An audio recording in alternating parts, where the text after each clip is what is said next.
So good evening to all. This is Dr. T. Motilal, Professor and Head of Automobile Department, KCG College of Technology. It's indeed a great pleasure for me to welcome Mr. Vijayram, Divisional Manager at Ashok Leyland, and a warm welcome to all participants for this webinar on the topic Application of CFD for Automobile Engineering. Now it's a privilege for me to introduce today's speaker. Vijayram manages the CFD group at Ashok Leyland.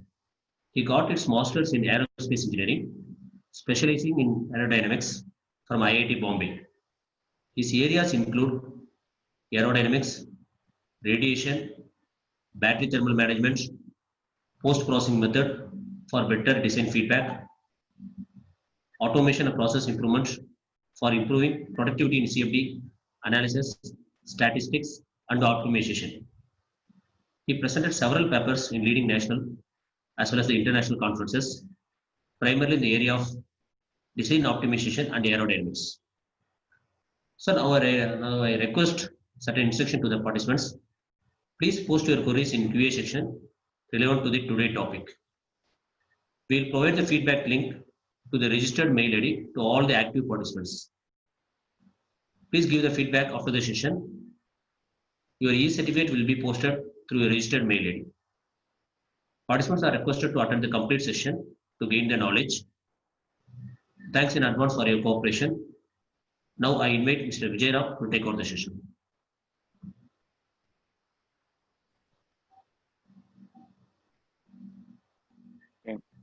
Thank you, Dr. Motilal, for the kind introduction and the opportunity to address such a large and interested crowd. So, as I said, today's topic is application of CFD in automotive engineering in the automotive industry. So, I have a presentation. We'll start with that.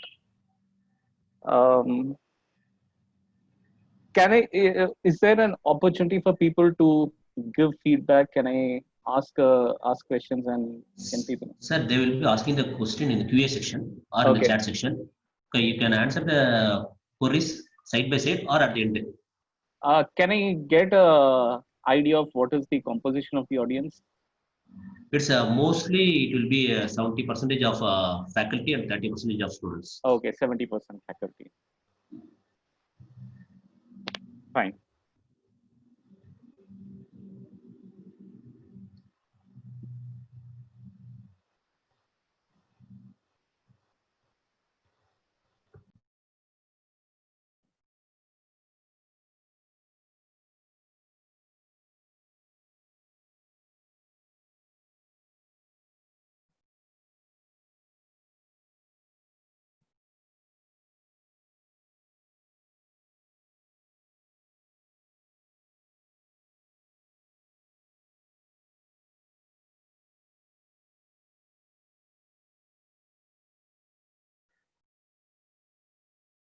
Okay. You're able to see my screen?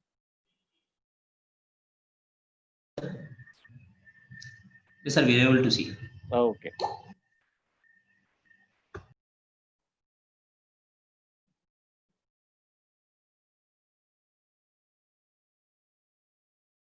How many of you have a background in CFD, have some idea of what is CFD? What is either use CFD? Sir, here all the participants are muted. They can raise the... Okay, can you just post in the chat window? At least a few, 10, 15, yes, no, just to get a sample of, if many of you are already active users of CFD, I won't go into very basic stuff. If you have not even heard of CFD, I would go from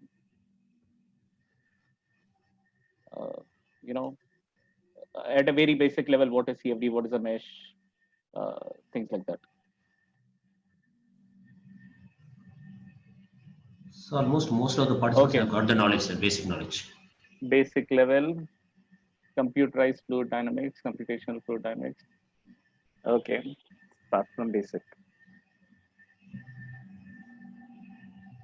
Okay, so I guess all of you know at least the full form of CFD as computational fluid dynamics. But I'll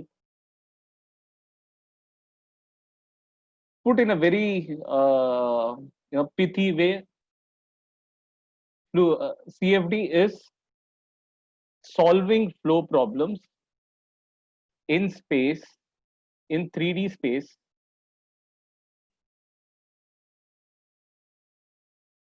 and in time. So you see this image here.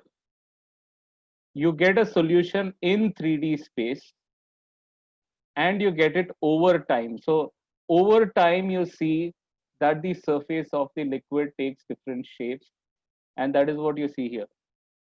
So you are getting a solution in 3D space and time, and that is what CFD does. So CFD is a method to get flow solutions, solutions to flow problems in 3D space and time.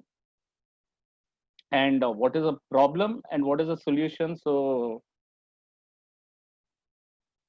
what is a solution? Solution means identifying flow parameters. Flow solution is identifying flow parameters. And what are flow parameters? Pressure, velocity, density.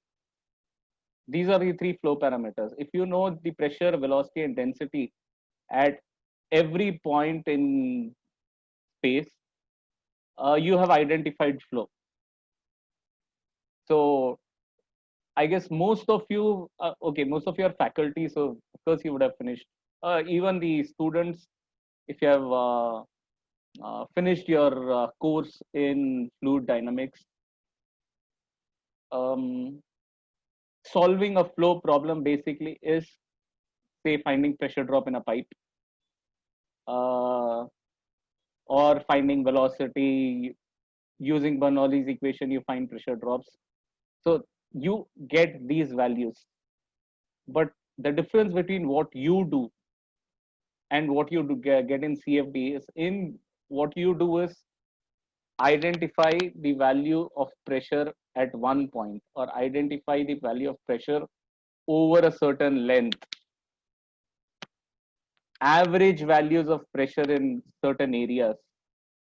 That is what is computed by you when you do when you solve the problems in your coursework, which is what is called analytical methods. So here, instead of doing it, instead of getting it average at one point, one location, you get it at every point in space, or at you get it at points distributed over the space. But what do you do with just pressure, velocity, and density? Or why do you get these problems? Why do you get these values? Because all of these, one, you might be interested in the value of velocity, pressure, or density itself. For example, you need to design a pump. All of these are used to design engineering systems. So, for example, you need to design a pump. You might be interested in what is the velocity or what is the pressure drop in the system, and you size the pump accordingly. Uh, but in many cases, it is also what effect that flow has on the environment of the system. For example, there is flow around a vehicle. The most common application of fluid dynamics is perhaps aerodynamics. I mean, most people relate fluid dynamics to aerodynamics because pure fluid dynamics has a great application in aerodynamics. In most, so in that case, the flow affects your engineering system, which is your object whose aerodynamics you're studying, be it a wing, be it a vehicle, by applying a force on it. And what is that force? That is an integral of pressure over the body. So either you're interested in the values of pressure, velocity, and density itself, or you're interested in the effects of these, such as force, your heat transfer coefficients, Your sound pressure levels. What is sound pressure level? You have a fluctuating pressure. Now you get pressure at every point of time. You know the pressure levels at different frequencies. You know the velocity. All of you know, I mean, people who have studied fluid dynamics would know that heat transfer coefficient is a function of Reynolds number and Prandtl number. Prandtl number is a function of the fluid material. Reynolds number is a property of the flow, and primarily it is the velocity. Higher the velocity, higher the Reynolds number. So your velocity decides your heat transfer coefficient. Pressure decides the forces. So you might be interested in the flow parameters themselves or values that are derived from the flow parameters such as force, heat transfer, sound pressure levels. There might be other derivatives as well. For example, swirl is one derivative, which is by velocity. And then other parameters, or there are other phenomena that are affected by flow, such as heat transfer. So when you say heat transfer coefficient, you're how to use that heat transfer coefficient. That heat transfer coefficient is used to transfer heat, say from a fluid to a solid or whatever. So based on that, you get heat flux and temperature. Now assume there are two different fluids mixing. Now you need to know how well do they mix in each region, how much is the composition of each material. That also is affected by flow. So flow affects several other phenomena. So if you're able to get those values as well. So what are those values? It could be temperature, it could be heat flux, it could be distribution of species, mass fraction of species in a particular area. Now assume there are particles. Now there is a spray. Beat any spray, even say your room spray. You spray it in a room. How does it distribute? How does the spray spread in the room? It spreads because there is some movement of air, and the air inside the room itself decides how the spray would come out. So flow affects several other phenomena, and if you can get the values of those of parameters related to that phenomena, that is also a solution. So what solution depends on the problem. The problem could be very basic fluid dynamics problem itself, or it could be problems that are affected by flow. And a lot of engineering systems involve flow based phenomena, primarily heat transfer. Heat transfer, if you look at convection, is completely affected by flow. Heat transfer by convection depends only on flow. It depends on velocity. And as I told you, it primarily depends on velocity and on Reynolds number and Prandtl number. It depends on velocity. If you have natural convection, you have a different set of equations. But whatever be it, it is some kind of flow that decides heat transfer by convection, because convection by definition is heat transferred by flow of fluid. So heat transfer and flow are very closely coupled problems, but there are several other problems which are affected by flow. So CFD helps solve all those problems, and because of that, most CFD software have models to to to to simulate the effect uh, of these phenomena. So what are these flow dependent phenomena?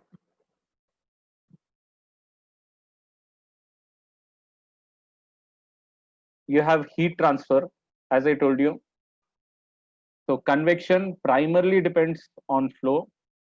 and then whatever is convected could be conducted later on. So conduction and convection are coupled. So if you want to uh, study the temperature and heat flux, you have to couple it with a flow problem. So most CFD software have models to simulate conduction, convection, and even radiation. Species, chemical reactions. Now, if there are two different types of fluids that are mixing, how do they mix? How well do they mix? Depends on flow. Now, after mixing, there might be chemical reactions between them. That chemical reaction depends on the concentration of the species. So, which in turn depends on the flow. So that is also one of the reactions, one of the phenomena, flow dependent phenomena, which for which models are included in CFD software.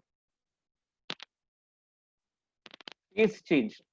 You can have evaporation, you can have condensation, you can have uh, the opposite, melting and freezing. So that again depends on how much heat is given in, how much of material comes in, which depends on flow. So you solve your flow problem, then you solve problems for phase change, and because it is coupled, all of it is done using the CFD software. Noise, like flow generated noise, is one of the effects of flow. Wind noise is a very common phenomenon. We all hear wind noise. There are instruments that are, you know, uh, solely based on vibrating columns of air. Um, so again, getting the flow helps you get the noise, the amount of noise that is generated. Spray is again one of the, um, as I told you, it is dependent how a spray progresses depends on the flow. But beyond that, it is now being applied to several other areas also, particularly in uh, in the coming times. For example, batteries. Now, batteries functioning, batteries performance depends on the temperature, and temperature depends on the flow around it. So, and that the amount of temperature that is generated in the battery in turn heats up the uh, flow around it. So because of these, again, it's a coupled problem. What you see in this image here is actually several of these simulated together. So for confidentiality reasons, we are not putting what quantity this is, what value this is, but this is actually a combustion simulation. So it involves a spray, because the diesel is there's a spray of diesel, and then it involves phase change, because only when the diesel spray evaporates, uh, it gets burnt, and then you have chemical reactions which simulate the burning of the diesel, and of course there is heat transfer. um, so at least 4 of these are simulated in this one problem. So several engineering problems have uh, such variety of phenomena which depend on flow, and CFD helps finding solution to them. And again, solution, as I said, is basically finding a set of parameters that describe that phenomena. For example, if it is spray, what are parameters defining spray? Particle diameter, particle velocity, how many particles are there, whether particles have evaporated or not. If it is phase change, how much of liquid is remaining, how much as say evaporation, how much is still liquid, how much has got converted into vapor, how much time does it take to say over a period of time, how much is still liquid, how much has got converted into vapor. So mass fractions are the quantity of interest.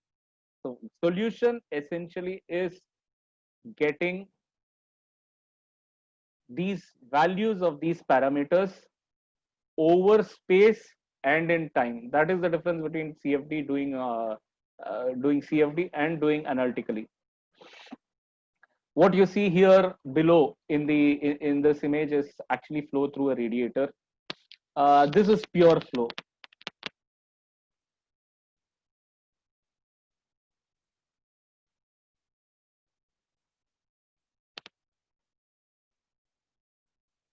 Now, how does it work? So, just as you solve flow problems in your coursework, you solve a set of equations. There are a set of equations that are coded in CFD software. And those equations are, one of those equations is Navier-Stokes equation. And that is the most commonly used, not in its native form, in some modified form. Because Navier-Stokes equation primarily it completely describes the movement of fluids.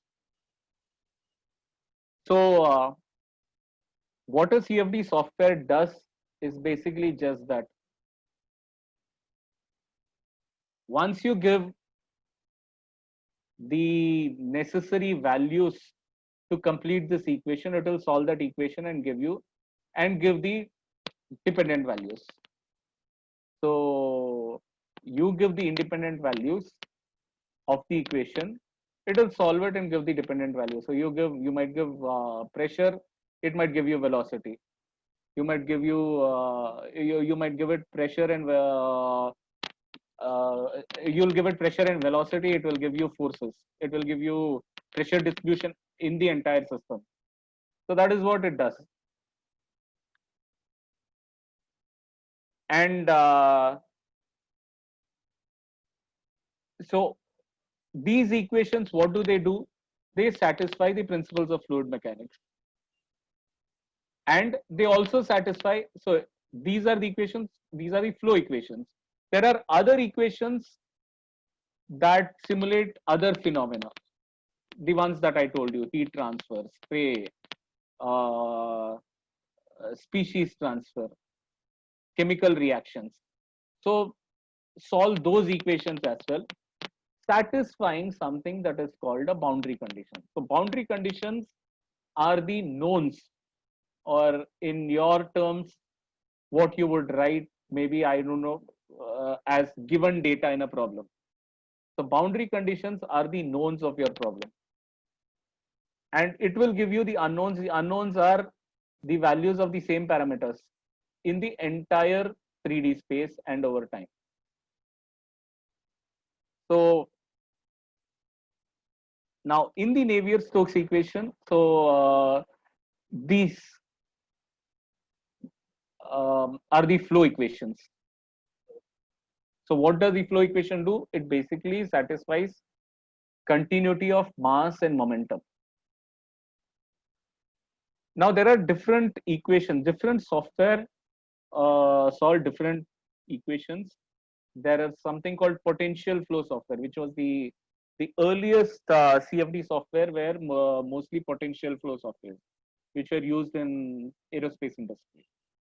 So that is a very reduced version of physics, where it is potential flow is basically inviscid, irrotational, and incompressible flow. So it was mainly used in early aerospace applications. Then you have Euler equations, you have Euler solvers, and then Navier-Stokes equations. So Euler and potential flow equations can be even considered to be Euler equations, definitely a very reduced form of Navier-Stokes equation. Inviscid Navier-Stokes equation basically turns to an Euler equation, and then irrotational incompressible Euler equation becomes a potential flow equation. And then there is one more form of equation called Lattice-Boltzmann equation, which is becoming increasingly popular in modern CFD solvers. So now these are the flow equations. And then you have other equations. As I told you, energy is one form. So energy is so coupled to flow that nowadays people include it in Navier-Stokes equation. So when people say Navier-Stokes equation, they just don't say conservation of mass and momentum, but they say conservation of mass, momentum, and energy. So because the energy part of it, particularly through convection, is so closely related to momentum, and in a way it also affects your flow. When you pump in energy, there can be density changes. Heating can change the density, because of which your flow property itself will change. So again, energy has a backward relationship also with flow. Because of that, these have become, energy has become a very closely coupled equation with flow. So basically it is about solving principles of physics. Continuity of mass, momentum, and continuity in itself means continuity of mass, and then momentum and energy, and whatever other quantity you're interested in, be it species, be it phase, be it um, you know, as I told you, spray velocities and all that. Our question is, why do you do CFD? So primarily to improve an engineering system. You are looking at seeing whether an engineering system meets the requirement for which it is designed, and further to see whether it is the best design. So that's called design and optimization. So if you meet the requirements, yes, you have made a feasible design. Beyond that, if you say this is the best possible design, you have optimized it. But for both of them, you need to measure the performance of the design. And the traditional way of doing that was, people would design something based on fundamental principles, maybe based on physics, maybe based on past. Usually, engineering systems are carried over from past designs. So, past design make a modification to meet the new requirement, and maybe use thumb rules for the new design, and then test it and see if it passes, if it meets your requirement. If it doesn't, go back, change the design again make a prototype, again test it. And because of this, one, the development was extremely time taking, and to develop prototypes, you sometimes need to invest in some tools that became very costly. And because it is so time taking, you wouldn't try out too many options. So what CFD does is, you do not need a physical part to be present for carrying out a CFD, as long as you have a CAD model of the part. A CAD model is a digital representation of your part. As long as you are able to represent your part digitally, you can carry out a CFD analysis, see whether it meets your requirement, improve upon it, and then once you are sure, based on your analysis, if you are sure that it meets your requirement and it's a good design, you go ahead and prototype it and then test it. So this is called front loading. Front loading is bringing your, so earlier the engineering was loaded, it came towards the end. But then that,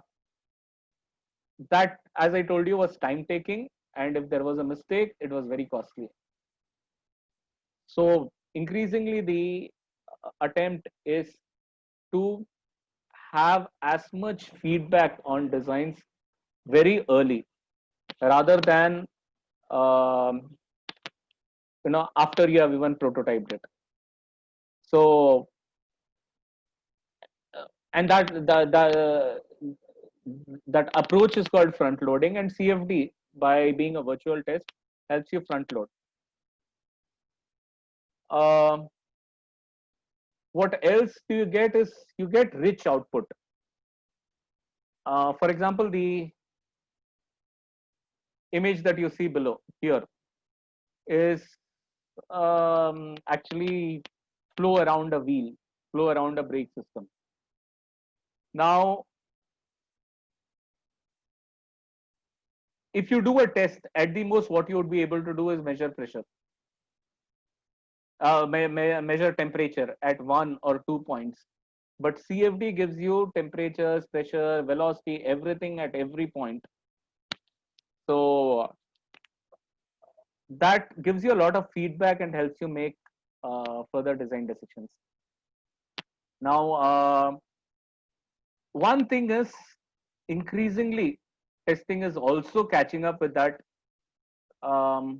You have more and more sensors that can give you a distribution. Now, there are earlier you could do a 3D mapping of temperature only using CFD, but now there are systems by which for example, IR cameras will help you get a temperature map of the whole region. Still, it has not become very competitive, but it is catching up. It would come. The richness of output is now increasingly coming even in testing. But now, at least till now, there's a lot of richness in output from CFD compared to testing. And then controllability and repeatability. So when you conduct a test, you don't know whether it is raining, whether it is sunny. What is the, for example, you're doing a aerodynamics test outside, you cannot control the wind conditions, which would really affect your results. But in CFD, you can do that. So those are all advantages of doing a CFD over conventional testing. So this is why you do CFD, so that at a concept level, right, when you have a concept, make a digital version of it, which is called a CAD, and then run an analysis on it, so that right in the beginning you get detailed flow information, thermal information, whatever you want, and the performance information. So performance information can be what is the flow, what is the velocity, what is the pressure, how much force does it apply, things like that. And a major advantage of CFD is something that is seen now, particularly in this condition. For testing, you have to be physically present near the test equipment, whereas my team is now sitting at home and doing all analysis. So when you were not able to test, the comfort of uh, uh, availability anywhere is also one of the advantages of CFD.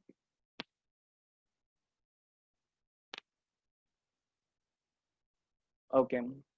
So what are the automotive applications of which is the core topic of this um, talk?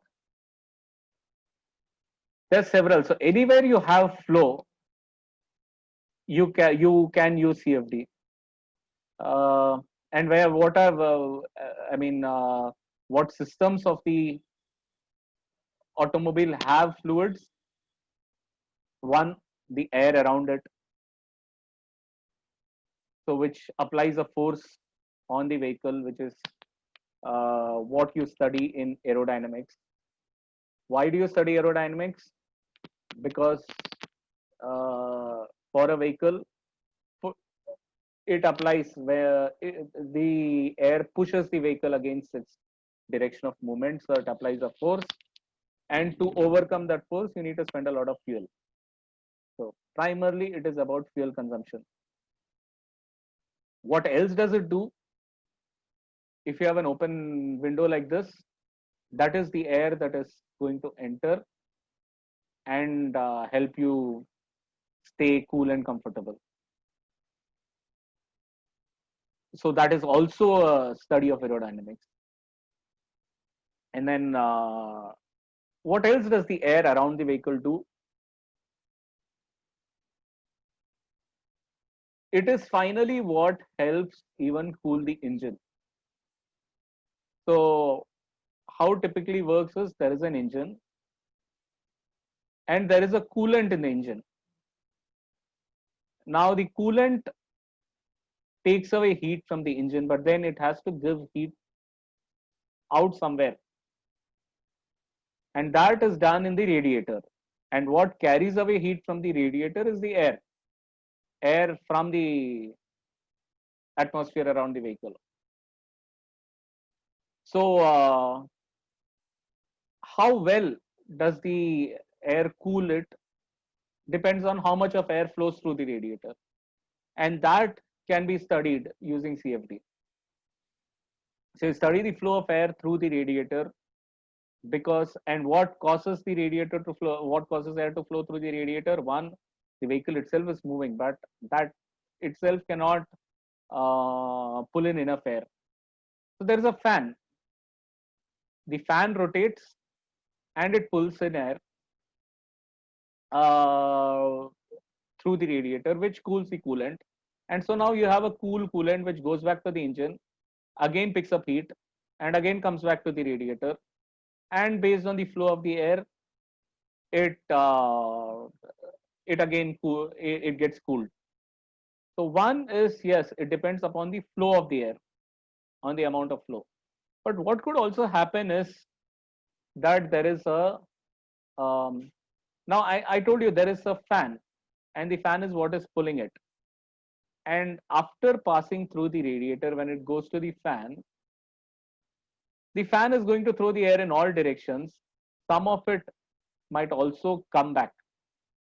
So instead of cool air from the atmosphere coming, you have hot air getting recirculated, which would bring down your cooling efficiency. So you can study how much of this really happens, and you can take measures to control them.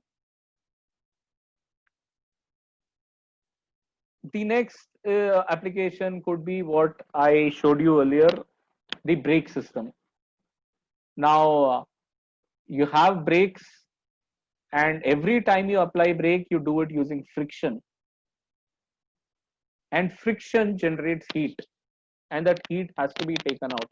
If you do not take that heat out, that brake is going to get the brake components, the wheel, all of it is going to get heated up. What else could it do? It could heat up the air inside the tire, and the tire could burst.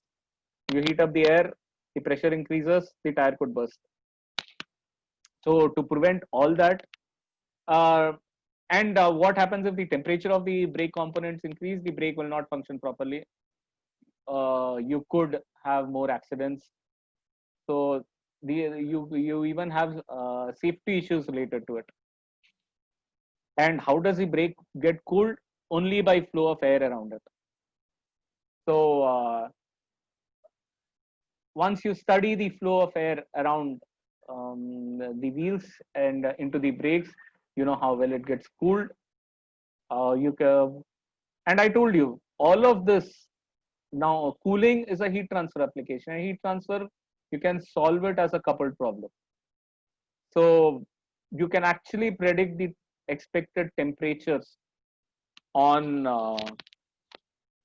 the brake drum for a given design. And if it doesn't meet, what do? You make design modifications that would improve the flow into the brake. So all those, so whatever I said till now, aerodynamics, cooling, brake, all depend on the external air. Now coming to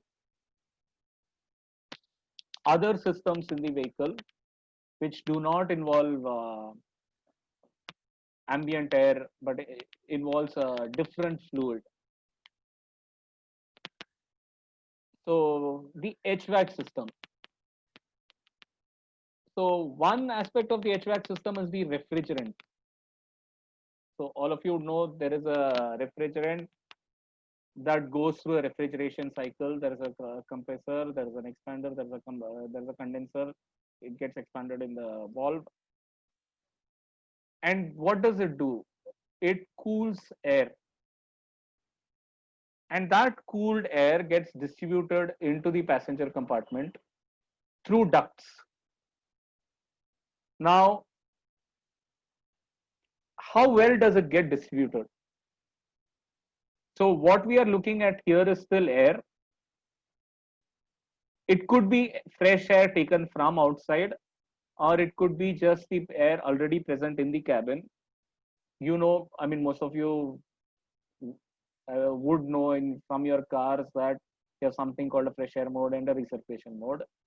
So whether it is from outside or inside, it goes to the HVAC system, gets cooled, and after that,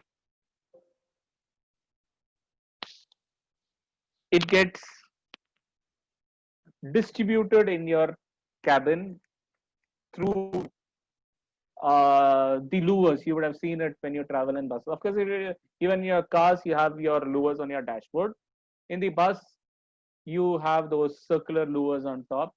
You have certain rectangular louvers. So through those, they get distributed in the vehicle. And how well does it get distributed decides how comfortable you are.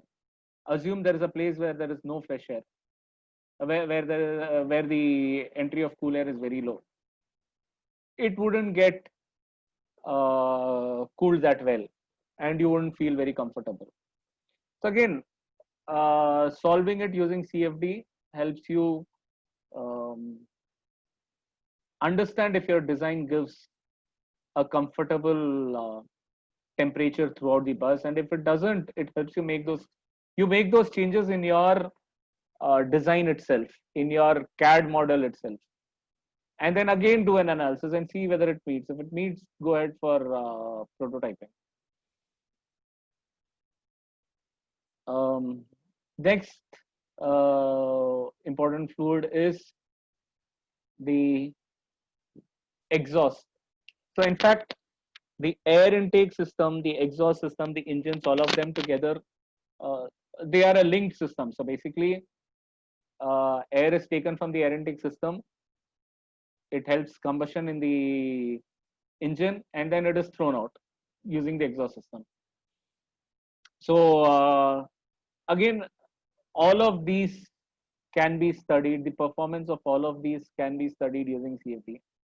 For example, even in the air intake system, you would like one which doesn't give you too much of restriction. If you have too much of restriction, your engine has to. So now this entire movement from the air intake till it is ejected, that movement is finally powered by the engine.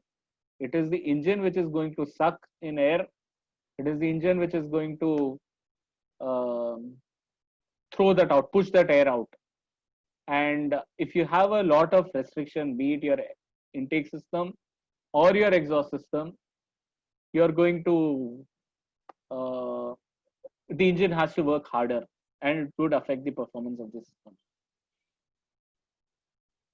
Now the engine itself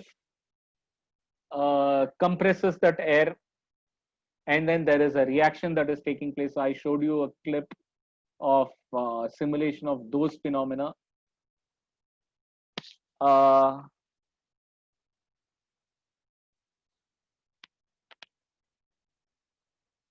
So those can also be simulated. There are several such systems. Where else do you go? Somewhere, so one other place you find a liquid is a fuel tank. The fuel is one more liquid. So the fuel tank, the fuel line. All of that is can be simulated using CFD. Now, upcoming areas is the world is or the automotive industry is going more and more electric, and CFD has a really wide set of application in electric vehicles. For example, all your electric component, be the battery, motor, your control boards, all of them need cooling. They can either be cooled by liquid or they can be cooled by air. Even if they are cooled by liquid, just as in the case of an engine, you would have to cool it using air. You will have to cool the liquid using air through a heat exchanger. So all of them become. I mean, the cooling depends on fluid flow. Aerodynamics becomes very important in a electric vehicle because you have you would like to conserve every possible means. You'd like to use every possible means to conserve energy.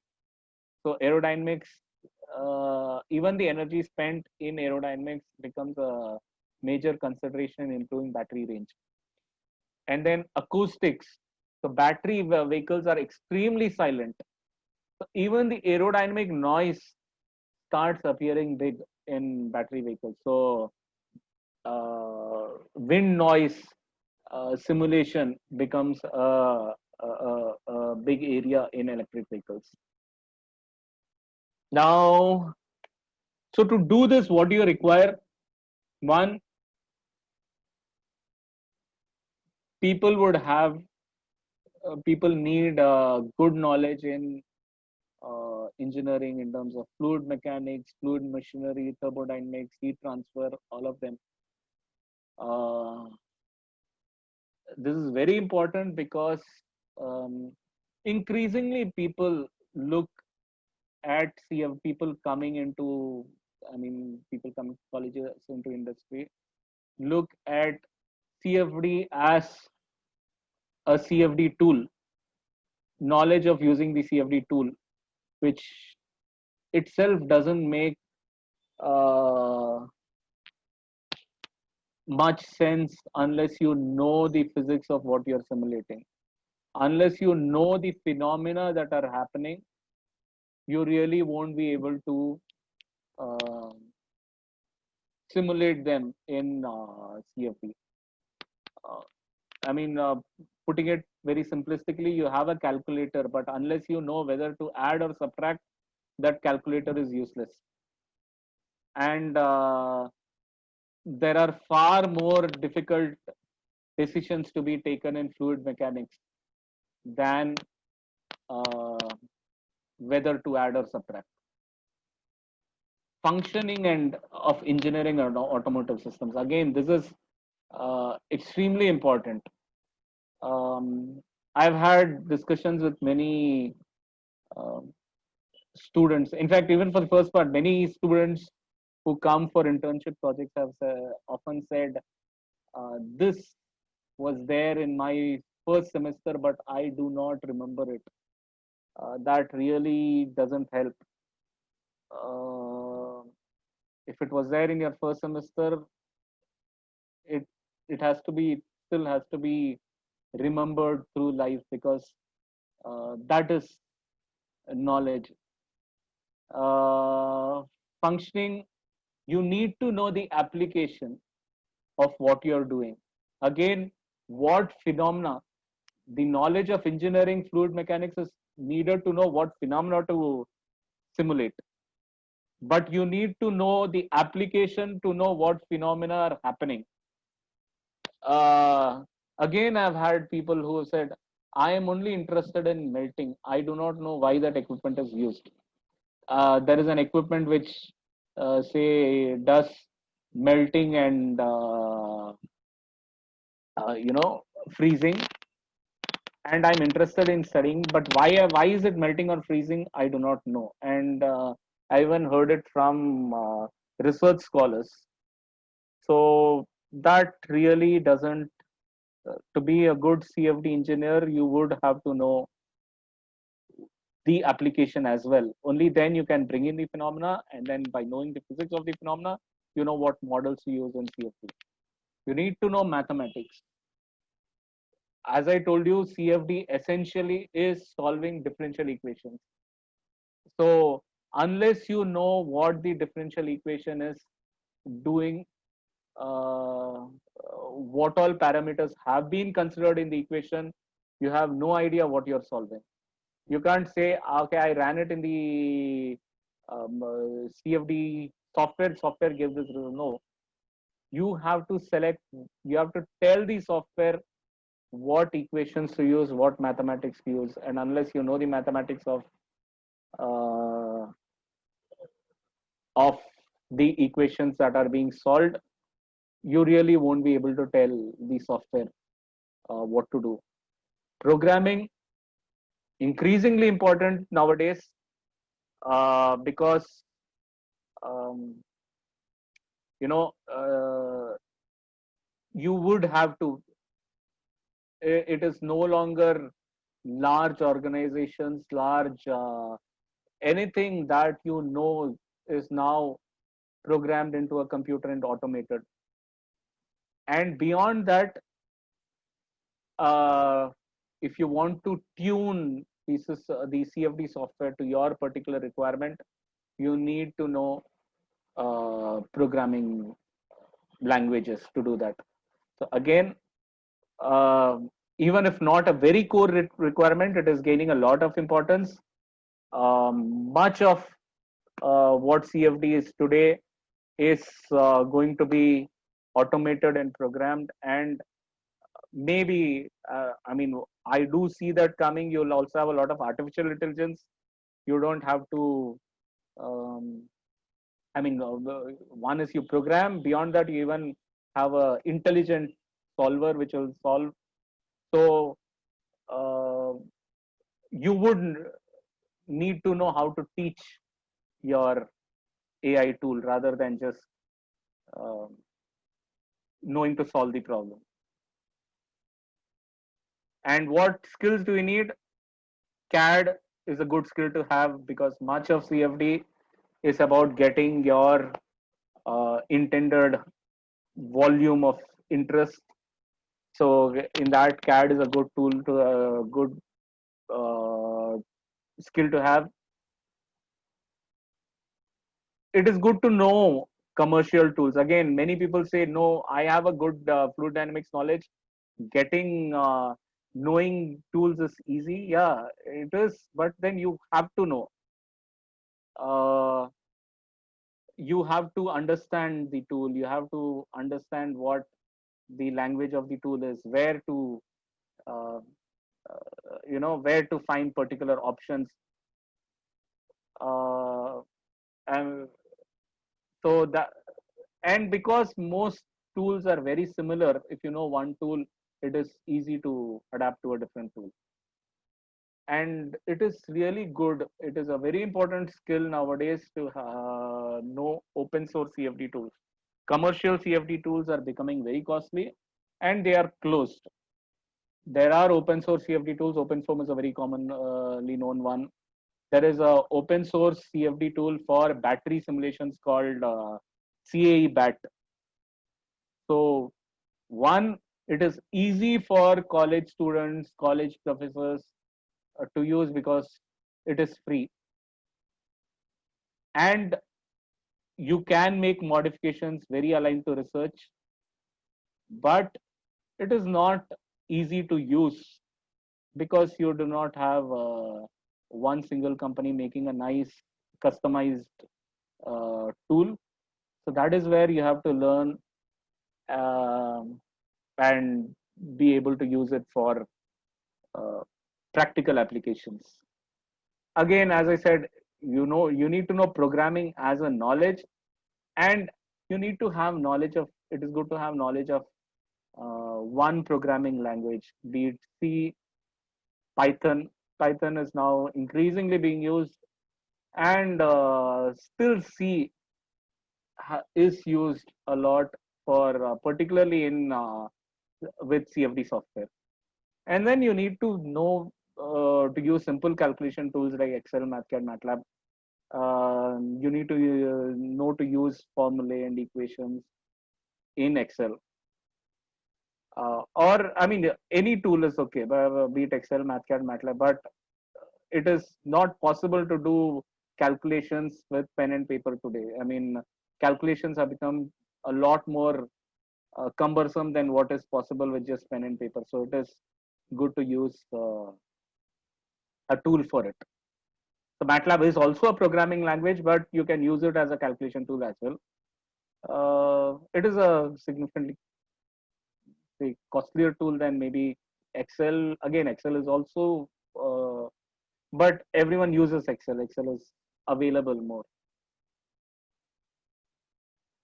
And what are the research areas of CFD specific to automobiles?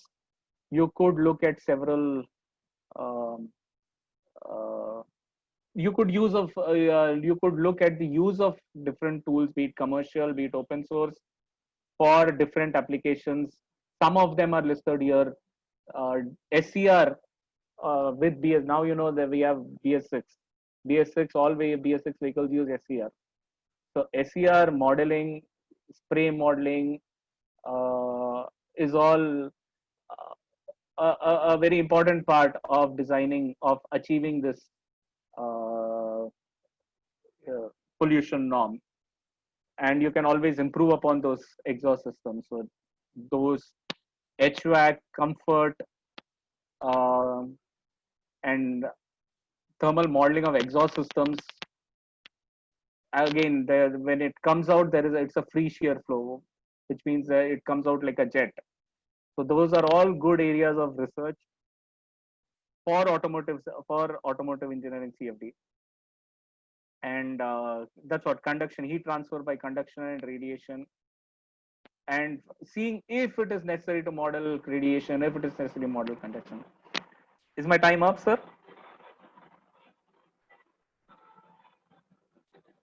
I'm sorry, I'm not. You're muted, sir. No, no, no. How many slides more, sir? That's it. So this is the Okay. last slide. So we have the QA section. Fine. I'll just run through this. So beyond that, so these are some of the areas. You could also look at developing new models. So many of them are available in papers. You could try putting them into CFD software using something called UDFs. Or you could carry out physical experiments or CFD analysis and make new models, make new mathematical models specific to certain applications. The other is methods of optimization. So there are several. What is really important is getting quick solutions, how to modify geometry quickly, and then if you can co-simulate with other 1D tools. So all those are methods that you could research upon and work out easier, quicker methods for better products. Yeah, thanks a lot. Sir, you can check the QA section. Okay. Several questions has been posted. Okay, fine. Okay, personal mobile number. I want some guidance from you. Not. I'll come to that later. How to find drag and downforce in CFD? There are. I mean, if you're using a CFD solver, a solver has a method. So these are called post-processing outputs. So the solver gives it as an output. You'll have to query the solver. So it depends on what solver you're using, but any solver has that. You can get force as an output. You'll have to query. So you query, you say, I want force in X direction, it will give it to you. I want force in Y direction, it will give it to you. So Y direction would be the downforce, and X, assuming the vehicle is moving along X direction. Force along X direction is the drag. Force along Y direction, assume Y is top to bottom. Force along Y direction would be the downforce. I think I'm going from last to first. No, Okay, correctly why only, sir. inlet and exhaust are and intake are close to do CFD. Inlet and exhaust are closed because you're not your see CFD is not done for a component. You're not doing it for the exhaust system. You are doing one of the important things to understand in CFD is what you're interested is in a region of space. So your region of space is limited to the space inside the exhaust system if you're doing an exhaust system analysis. So you're not interested in doing what is outside. So you're not closing it, you're limiting your space to that. And how do you do it? In your CAD, you do it by closing your exhaust system. So in reality, when you do a CFD, you define that inlet and exhaust as inlet and outlet. And by defining that, you have opened it for flow. What you do, you're not closing it in CFD, you're closing it only in the model because your region is limited to that. Whereas you're opening it for flow by defining it as an inlet or as an outlet. How to prevent cavitation for CFD simulation? That's a very specific question. I mean, I'm not. Is there someone who can? I mean, can the person actually explain this question?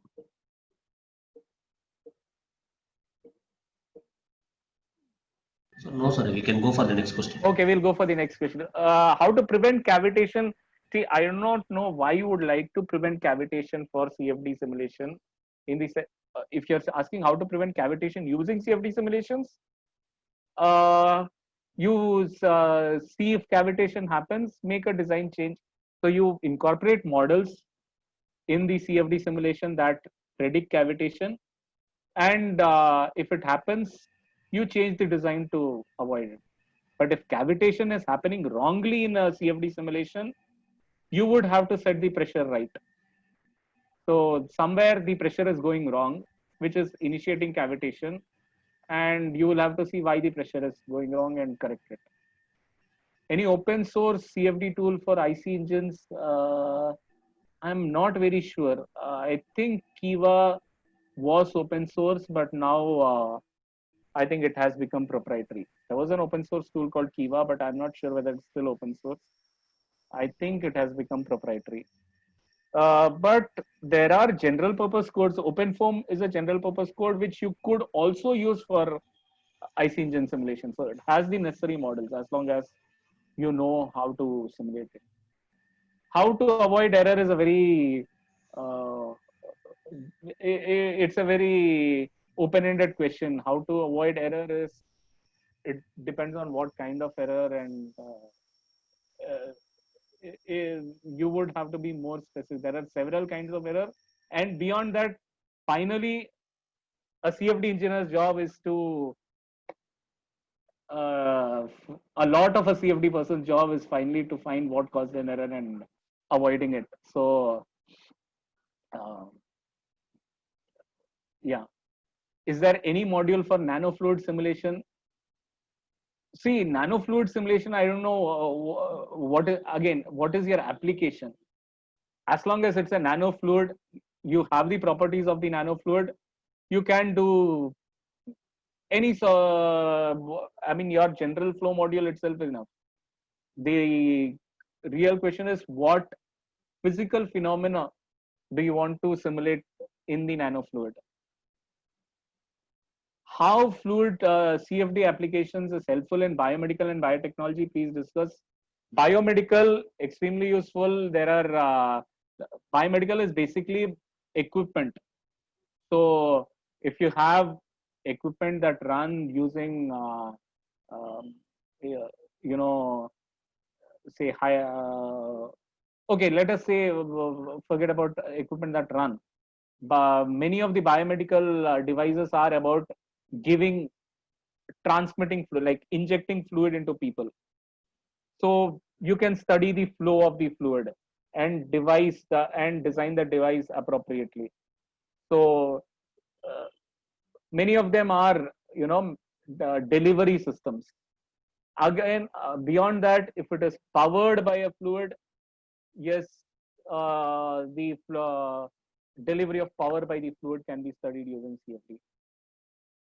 Biotechnology, I'm not very sure whether there are applications for biotechnology, but maybe if biotechnology involves again movement of material, cellular material, uh, maybe people could say. I'm not sure whether generic purpose CFD tools have the capability to simulate flow at a cell level, because um, uh, these are very micro level phenomena. I'm not sure if it can, but if those are being studied, I think that would be an application. I'm not very sure. What is current research you suggest to do PhD? Uh, Again, it depends on several factors. There is no particular area that is, you know, um, I told you these are several. I mean, for areas that could be done for a PhD, of course, are say engine simulations, different at for an engine level, say engine combustion simulations, and different ways of combustion. There are several new kinds of combustion phenomena that are being tried, and uh, say spray simulations for BS6. Those are particularly automotive related, but I think any area is actually quite good. There are a lot of challenges. For example, automotive aerodynamics itself is something that people, a lot of work is pending. So, and I told you, with electric vehicles, there is a good chance automotive aerodynamics can become very important. So, the entire CFD area has a lot of research work to do. There are lots of unanswered questions, from physics that is as simple as aerodynamics to something. Why I'm talking about engines and aerodynamics is the phenomenon that happens is only flow, but that itself is so complex that there are a lot of unanswered questions and can be taken for a PhD. On the other hand, engine has multiple phenomena. I told you, you have evaporation, you have a spray, you have spray breakups, the breakup of the spray, you have chemical reactions, you have heat transfer, and heat transfer itself by conduction, convection, radiation, all of that.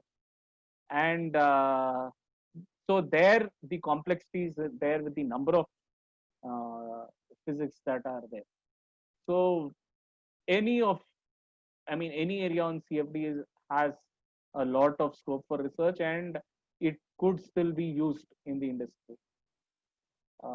It more depends more on the quality of the research and quality of what comes out from the research. Um, is there a software for getting structured mesh? I think some of them have been dismissed. I don't know why. Okay. Sir, I am dismissing that one. Okay, Okay. I understand that. What kind of results can one get from CFD analysis? I told you, what you get is primarily pressure, velocity, density for flow. For other physics, you have the relevant outputs. Like if you have heat transfer, you have temperature, but then you have derivatives of that component. For example, pressure. From pressure into area is force. You get force. You get swirl because when you have rotating flow. When you have heat transfer, from temperature, you get from temperature and heat transfer coefficients, you get heat flux. You get heat. For species, I told you get concentration. So all of these outputs can be obtained. Is there any software for getting structured mesh for twisted bed vertical axis turbine? See, by far, I think the only software that is still doing with working on structured mesh, I think, is ICM CFD. Most other software do not even use structured mesh. You should be clear on what is the reason you want to use structured mesh. Earlier, it was considered a holy grail having a structured mesh and all that. Nowadays, uh, the industry is primarily using unstructured mesh, apart from a few companies who maybe decide for legacy purposes of using a structured mesh. There is really no selling point for a structured mesh anymore. But in fact, I personally do not even know of any software that still, apart from ICM CFD, that generates a structured mesh.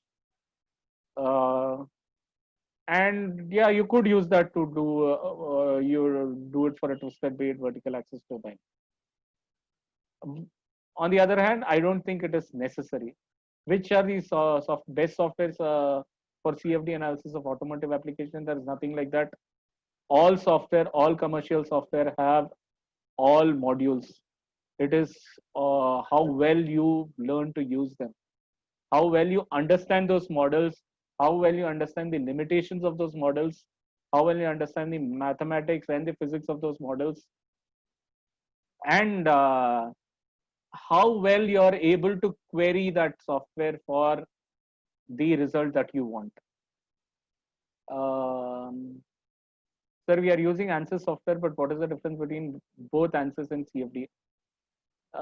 That is one of the biggest issue I find when I discuss with people. ANSYS is the name of a company, and ANSYS by itself usually refers to the structural software.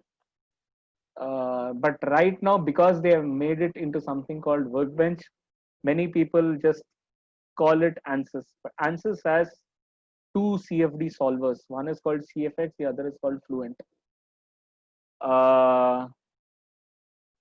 And what is the difference between ANSYS and CFD? CFD is a field of study. It is like what is the difference between calculator and addition? A calculator is a tool to do addition. ANSYS software is a software which helps you do CFD analysis. Now, and in ANSYS, there are two different CFD solvers. One is called CFX, the other is called Fluent.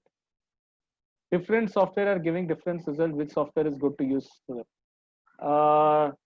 Different software would give different result. Different models in the same software will also give you a different result. So you will have to, I mean, it is very problem specific. And it is basically your understanding of the software and how well you learn to tune it to your requirement. I mean, you really cannot blame the software. So because all software typically have all models, so there is no one software that is good. And if at all there are some software that are way off, stop using them, so that you learn only through experience. But there is no one software that is typically good. Which simulation software is user friendly? Again, most commercial tools are very user friendly. There is but the open source software are not that user friendly, because again, because of our the way we have been tuned to work using GUI.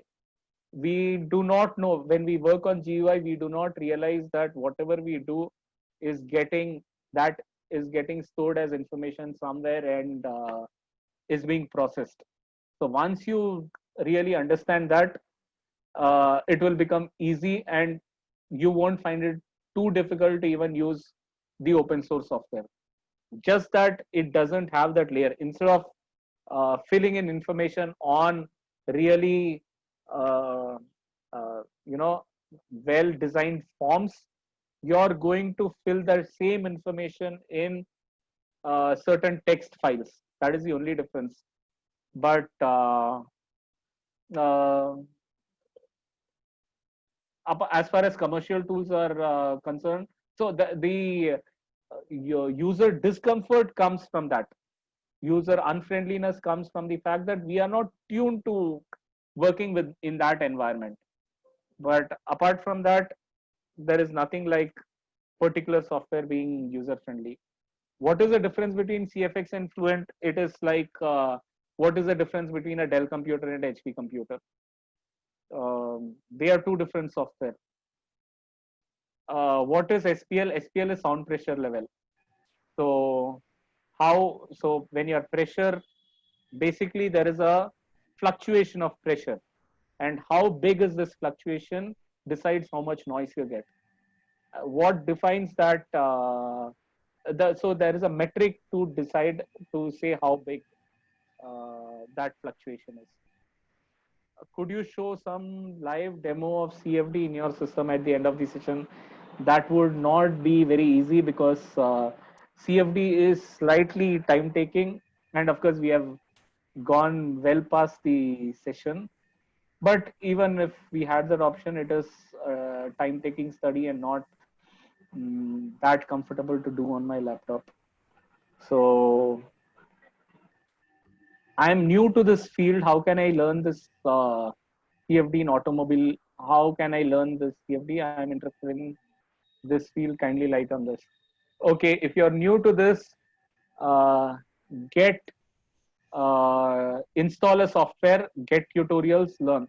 So most software have, if you have the software in your college, go to your college lab, start using it. You'd also have the CFD tutorials. You'd have tutorials. So the tutorial would tell step by step what operation to perform. Follow that, then identify problems that are similar, do that as well. So that is in terms of learning the software. And then the software also comes with something called a theory guide, which describes what equation is being used. This is like a user manual for any equipment that you buy. So it describes what equation is used. So understand that equation and then use the software. So this is how you learn to use the CFD software. Where this software is available to learn in Tamil Nadu, it is available on your computer. Okay, now many software also have something called a student's version, which is given free of cost. Apart from that, there are, I told you, there are open source software which are anyway available free of cost. So you just have to download it. Where is it? Not Tamil Nadu, anywhere, wherever you have a computer, the software is available to you. Download and install, get tutorials, run those tutorials, learn from them. There are online forums which will help you learn them. So if you have an issue, post it in that forum. There are people all over the world who are working to help you out in that. Any LBM based software for free? I don't know of any. LBM is extremely, in fact, they come quite costly. So I don't know of any free LBM software. Can any software tool that solves a fluid mechanics problem be considered a CFD? No, I told you, CFD has to be 3D. There are several problems, there are several software that solve fluid mechanics problems, but they give what is called a 1D solution. 1D means giving the same parameters, the pressure, temperature, velocity, variation, pressure, density, velocity, variation with time. So that is the only dimension that is done, not three-dimensional space. So for being considered CFD, it has to be in three-dimensional space. So typically, I know of only these three kinds of software. One is LBM based software. Then there is something called SPH based software, and then there is something called RANS, or there is something called the conventional CFD software, which would use Navier-Stokes equation based solvers. SPH also use in some way solves your Navier-Stokes equations, but it involves a completely different method of solving called Lagrangian. So there you have the Lagrangian method, you have the lattice-Boltzmann based method, and you have finite volume or finite Wellman based method. Many of what I showed you are analysis that have been done here. So if you have previously done any CFD analysis, what I showed you are the outputs of the CFD. Again, so output of the CFD is basically a visualization of those parameters. There are several ways of, I could give you the same thing as a table saying X, Y, Z coordinate. This is the velocity, this is the temperature, this is the density. And that is actually how CFD software stores the result. But to help you visual, reading that, you won't be able to understand anything. So to help you see it in a way that you can understand, that you have these graphs and images that you get, which are typically called contours, vectors, streamlines. So I showed you those. I showed you a visualization of them in some of the previous slides. With that, I think there are none left. Thank you, sir. Yeah. So once again, good evening to all. It's my privilege to propose vote of thanks for this webinar. I thank Mr. Vijay Ram for accepting our invitation and delivering the lecture on application of CFD for automobile engineering. Thank you, sir. Thanks for spending your valuable time with us. So we learned a lot related to application, advantages of CFD, and what is the prerequisite knowledge we needed, etc. So we answered to all the questions. It shows your experience in CFD. You took the session in a different manner, and it was very useful to all the participants. On behalf of automobile department, so during this lockdown period, we conducted 7 webinars related to the domain related and 4 general topic. And I also express my sincere gratitude to our management, KCG staff for the support and encouragement for this webinar. I also extend my sincere thanks to all the participants for the cooperation. Thank you all. I once again repeat to all the participants, your feedback link will be posted end of the day. You will be getting the certificate within 1 or 2 days. So don't be in rush. So kindly allow us to do all the process. Thank you, Vijay Ram sir. Thank you once again. Thank you so much.